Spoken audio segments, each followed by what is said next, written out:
Ya, teman-teman jurnalis yang meliput pemilu pasti mengikuti perkembangan Pilkada 2020. Memang sempat ditunda selama 3 bulan, lalu Pilkada dilanjutkan dengan syarat diselenggarakan dengan protokol COVID.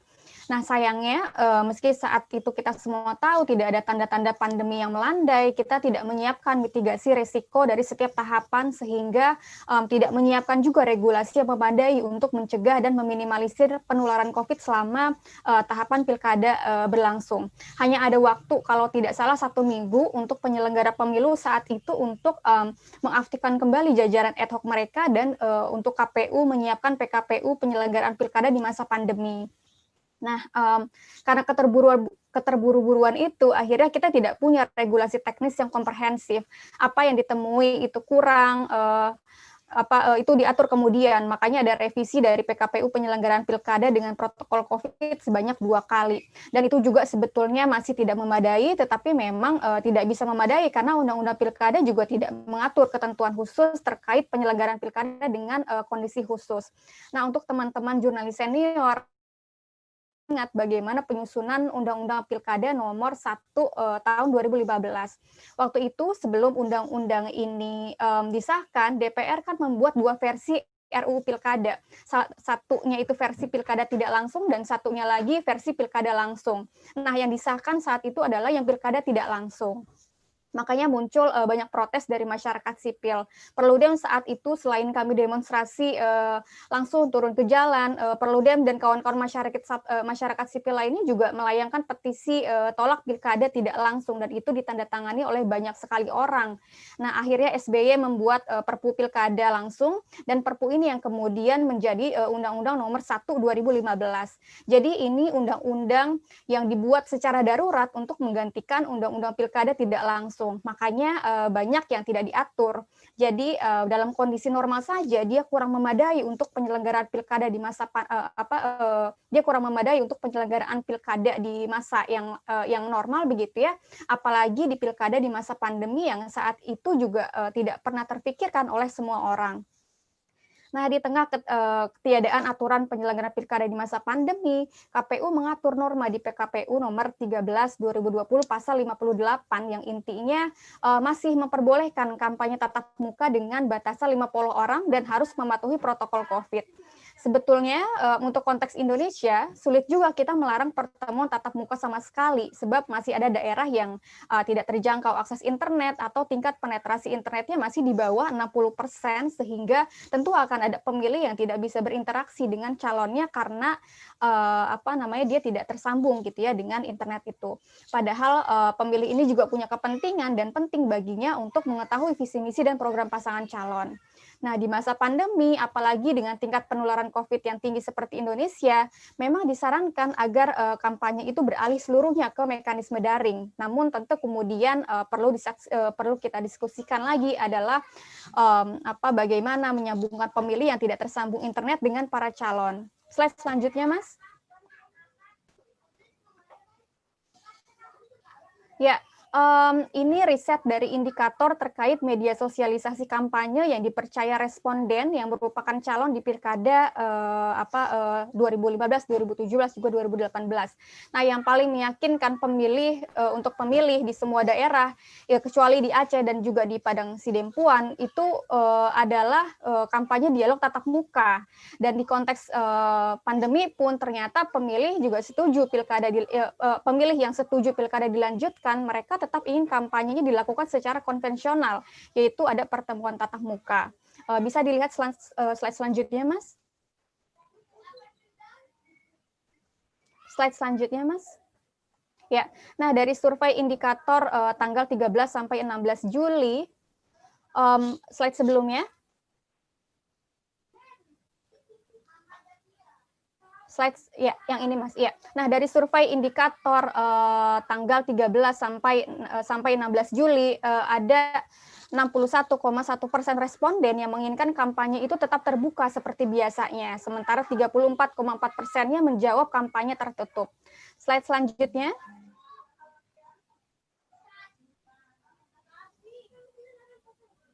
Ya, di kampanye tertutup itu lebih banyak responden memilih, responden yang merupakan pemilih yang merasa terbantu dengan spanduk, baliho, dialog di TV, berita online, dan iklan di TV. Hanya persentase kecil yang merasa terbantu dengan kampanye di media sosial seperti Instagram, Facebook, YouTube, WhatsApp, Zoom, dan juga Twitter. Jadi di tahapan kampanye ini resiko penularan COVID memang besar, apalagi masa kampanye kita 71 hari, dan baik pasangan calon maupun pemilih merasa dialog tatap muka itu lebih bisa meyakinkan pemilih, dan kepatuhan terhadap protokol COVID juga kita lihat juga masih kurang. Slide selanjutnya.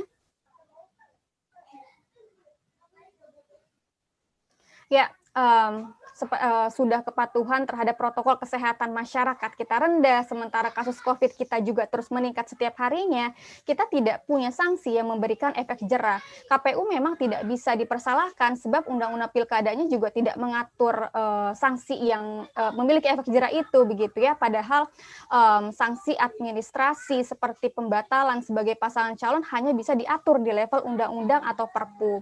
Nah, hasil pengawasan Bawaslu sebagaimana yang dipaparkan oleh Pak Frits tadi, itu kan banyak kasus pelanggaran protokol kesehatan yang kalau kita baca juga di media itu banyak yang tidak bisa ditindak karena pihak kepolisian menolak untuk membubarkan kegiatan kampanye tatap muka yang melanggar protokol COVID. Nah, Perludem cenderung tidak setuju dengan pemberian sanksi pidana bagi calon yang melanggar protokol kesehatan. Kenapa? Karena ini menambah masalah. Praktiknya pemberian sanksi pidana kita malah memberikan ketidakpastian hukum. Banyak kasus tindak pidana yang tidak bisa ditegakkan karena memang sanksi pidana itu membutuhkan banyak alat bukti dan persidangan yang panjang. Kami setuju adanya sanksi administrasi. Ya, salah satunya yang banyak diajukan oleh banyak orang adalah sanksi pembatalan calon.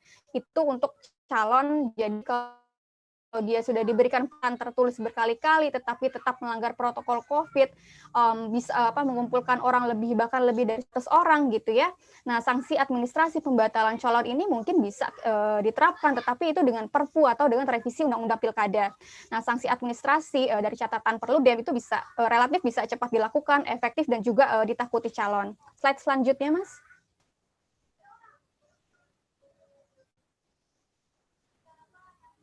Ya, karena regulasi kita yang kurang memadai untuk terselenggaranya pilkada di masa pandemi yang tetap inklusif namun mencegah terjadinya penyebaran COVID klaster pilkada, akhirnya kita mendapati potret ini. Jadi dari 28 sampai 30 September dari data Bawaslu, pelanggaran protokol kampanye itu terjadi di 34 daerah dari 177 daerah yang menyelenggarakan kampanye. Nah, pelanggarannya berupa kampanye tatap muka yang dihadiri oleh lebih dari 50 orang, ada tim kampanye dan peserta kampanye yang tidak memakai masker, tidak menjaga jarak, kan di PKP itu disebutkan bahwa antar peserta kampanye itu harus ada jaga jarak minimal 1 meter. Kemudian kita mendengar kabar juga ada 3 calon yang meninggal akibat COVID, tetapi dari data yang dikumpulkan oleh Perludem, dari tahap pencalonan gitu ya, sebetulnya ada 1 bacalon, 4 petahana kepala daerah, dan 1 calon non petahana yang meninggal dunia akibat COVID. Yang pertama adalah Muhammad bin Ma'bud, itu petahana Bupati Halmahera Timur, Maluku Utara. Almarhum meninggal setelah pingsan saat berorasi pada 4 September. Jadi itu tidak lama setelah beliau mendaftar ke KPU Halmahera Timur. Jadi kemudian almarhum digantikan oleh Ubaid Yakub, saudara ipar dari adik almarhum. Lalu kena ukur Karo Jami Surbakti, ini mantan Bupati Karo, Sumatera Utara. Beliau meninggal pada 6 September, kemudian digantikan oleh anak perempuannya, yaitu Yus Veleski Surbakti. Lalu yang ketiga, Muharam, petahana Bupati Berau, Kalimantan Timur. Beliau meninggal pada 22 September setelah sebelumnya dirawat di rumah sakit karena positif COVID. Jadi saat melakukan tes kesehatan sebagai syarat pencalonan pilkada, beliau dinyatakan positif. Nah, almarhum digantikan istrinya, Sri Juniarsi. Yang keempat ada Fahmi Masiara, petahana Bupati Majene, Sulawesi Barat. Beliau meninggal pada 28 September, 2 hari setelah kampanye berlangsung. Nah, Fahmi digantikan istrinya, Fatmawati Fahmi. Lalu ada Adi Dharma, calon wali kota Bontang, Kalimantan Timur. Almarhum meninggal saat sedang menjalani perawatan COVID dan meninggal pada 1 Oktober. Lalu Ibnu Saleh, petahana Bupati Bangka Tengah, Provinsi Bangka Belitung, almarhum meninggal dunia pada kemarin hari Minggu tanggal 4 Oktober. Nah, dari data Direktorat Jenderal Otonomi Daerah Kemendagri, ada 290 petahana yang maju di 236 daerah di Pilkada serentak 2020 ini. Kalau kita tidak ada sanksi yang tegas, baik di Undang-Undang Pilkada maupun di Perpu, bisa jadi ada lebih banyak calon yang terpapar COVID, begitu juga dengan penyelenggara pemilu, pemilih yang ikut kampanye, dan tentu jurnalis yang meliput kampanye kandidat. Slide 3 selanjutnya. menit lagi ya, Mbak. Ya, baik Mas. Nah, ini saya kutip dari Kompas. Jadi juru bicara Satuan Tugas Penanganan COVID itu mengatakan seperti yang teman-teman bisa baca, intinya adalah ada banyak penyelenggara pemilu yang sudah terpapar COVID. Slide selanjutnya.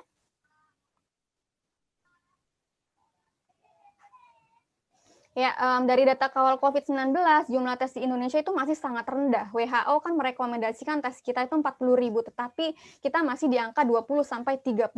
Jadi kalau tesnya ditingkatkan, bisa jadi jumlah kasus COVID kita sebetulnya lebih tinggi, karena positif rate kita adalah 20%. Slide selanjutnya.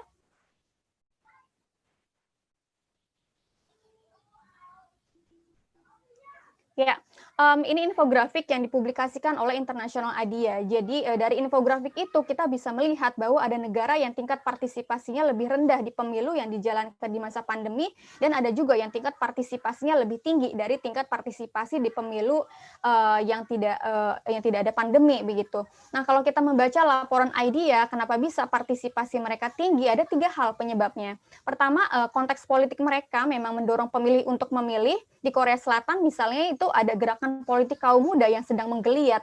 Lalu di Polandia, kontestasi di Pilpres mereka itu sengit. Ada petahana yang yang maju gitu ya. Dan petahana ini dari kelompok konservatif yang di akhir masa jabatannya ada kontroversi yang dituai karena ada RUU yang dinilai menciderai independensi para hakim di Polandia. Nah, kedua, adanya metode pemungutan suara yang tersedia oleh regulasi mereka. Ini pasti teman-teman jurnalis juga sudah sering mendengar. Memang ini kita butuhkan seperti seperti pemilihan awal atau early voting, pemilihan dengan pos, kotak suara keliling atau KSK, dan juga perpanjangan waktu pemungutan suara. Dan ketiga, waktu penyelenggaraan pemilu di tingkat positif COVID. Di Togo misalnya, pemilu nasional di sana itu dilaksanakan pada bulan Februari 2020. Nah, itu hanya beberapa minggu setelah Direktur Jenderal WHO itu menyatakan wabah COVID sebagai darurat kesehatan publik. Dan saat itu juga belum ada kasus positif yang dilaporkan di sana, sehingga masyarakat merasa aman-aman saja datang ke TPS. Nah, Indonesia, bagaimana konteks politik lokal kita? Apakah politik lokal kita punya insentif untuk mendorong pemilih memberikan suaranya?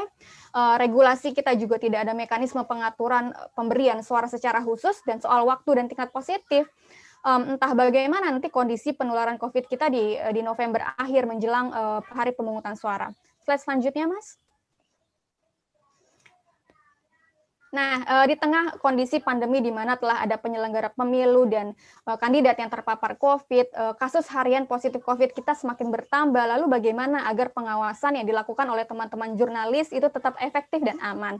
Nah, pengalaman Perludem, kami itu selalu datang untuk simulasi sirekap dan pemungutan dan penghitungan suara dengan protokol COVID. Nah, itu selalu saja ada kejadian yang membuat kami itu panik.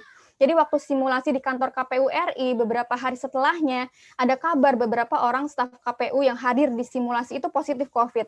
Akhirnya kami keluar uang untuk swab tes staf kami yang hadir di simulasi itu. Begitu juga saat staf kami hadir di simulasi di Indramayu dan juga simulasi sirekap di Depok. Waktu di Indramayu, staf kami itu satu mobil dengan supir anggota KPU RI, Bu Evi Novida, yang positif COVID. Terus di Depok beberapa hari setelahnya itu ada kabar Pak Ketua KPU dan Pak Pramono positif COVID. Jadi berpartisipasi langsung mengawal proses pilkada di masa pandemi itu menjadi mahal dan mengkhawatirkan gitu ya. Padahal soal sirekap ini juga kan dia sedang diuji coba. Nah, Perludem concern pada isu teknologi pungut hitung dan rekapitulasi. Kami merasa penting untuk bisa mengawal sirekap ini sebab KPU juga tidak pernah mengeluarkan rilis mengenai kegiatan simulasi sirekap mereka. Nah, dari Perludem setidaknya ada 3 hal yang bisa dilakukan agar pengawasan kita terhadap proses pilkada bisa efektif dan aman. Pertama, agar agar konferensi pers itu mengenai kegiatan pemilu dilakukan secara daring dan penyelenggara pemilu menyediakan data dan siaran pers harian terkait perkembangan tahapan pilkada atau terkait hal-hal penting seperti penambahan jumlah calon dan penyelenggara pemilu yang terpapar COVID. Jadi tanpa doorstop pun teman-teman media akan mendapatkan informasi terkait perkembangan tahapan dan hal-hal seputar pilkada. Atau kalau tidak ada waktu untuk menyusun rilis pers, setiap harinya KPU dan Bawaslu bisa mengadakan pertemuan media melalui Zoom atau Google Meet gitu ya. Misalnya setiap pagi atau setiap sore. Jadi teman-teman media bisa memberitakannya dari rumah tanpa harus beresiko ke lapangan, apalagi kalau naik transportasi umum. Kedua, mendorong kampanye dilakukan secara daring. Ini bisa memanfaatkan TV lokal, media online, media sosial, atau radio komunitas di daerah. Dan ketiga, jika mesti turun lapangan untuk meliput kegiatan tertentu yang tidak bisa dilakukan secara daring, seperti simulasi sirekap gitu ya, perusahaan media yang sebagai pemberi kerja itu harus melengkapi para jurnalis dengan APD lengkap dan membiayai rapid test sang jurnalis. Bahkan jika hasilnya reaktif, dia memang bertanggung jawab untuk membiayai swab testnya. Memang ini kaitannya juga dengan bagaimana jaminan kesehatan para jurnalis itu diberikan oleh perusahaan media tempat jurnalis sebagai pekerja media bekerja. Barangkali ada media yang tidak peduli pada pekerjanya, tidak memberikan jaminan kesehatan dan sebagainya.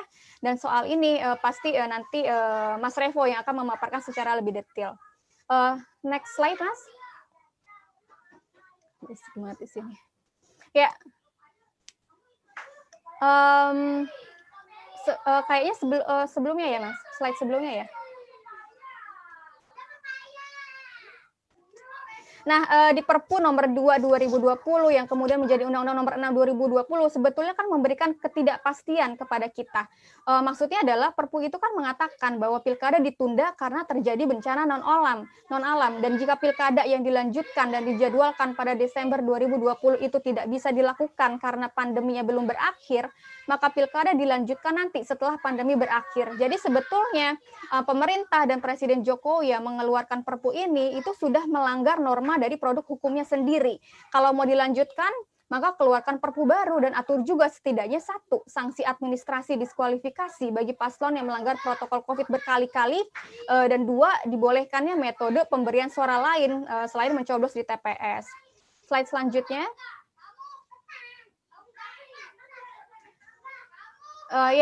Dampak bila pilkada dilanjutkan atau ditunda. Jika dilanjutkan tanpa ada regulasi yang tepat untuk meminimalisir penyebaran COVID, pertama, dia berpotensi menjadi klaster penularan COVID. Kedua, berpotensi mengurangi ruang interaksi antara calon dengan pemilih, karena tidak semua pemilih marginal bisa mengakses kampanye daring dan jika ikut kampanye yang tatap muka. Ketiga, berpotensi meningkatkan politik uang. Ada survei indikator yang menunjukkan bahwa penerimaan masyarakat terhadap politik uang di pilkada di masa pandemi ini meningkat. Keempat, terjadinya politisasi kebijakan oleh petahana. Petahana diuntungkan dengan kebijakan Pemda untuk penanganan pandemi. Dan kelima, keuntungannya tidak ada pengurangan masa jabatan bagi kepala daerah yang terpilih nanti karena pas 5 tahun. Nah, di sisi lain, jika pilkada ditunda sementara, dampaknya dia akan memberikan waktu untuk membuat aturan yang lebih pas bagi penyelenggaraan pilkada di masa pandemi, sehingga dapat meminimalisir penyebaran COVID. Dan dari diskusi yang terbangun soal akan terbangun ya, bagaimana menjangkau pemilih yang rentan dan tidak terjangkau akses internet. Bisa ditemukan metode kampanye yang inklusif bagi semua pemilih.